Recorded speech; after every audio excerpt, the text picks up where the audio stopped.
mud flaps. See how this works out.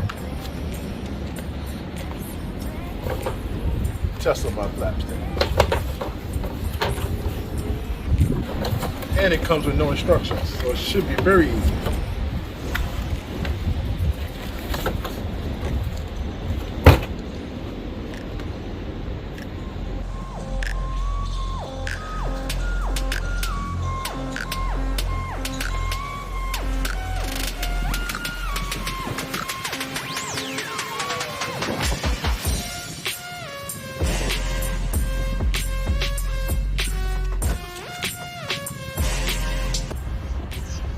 Alright, the mud flaps are installed.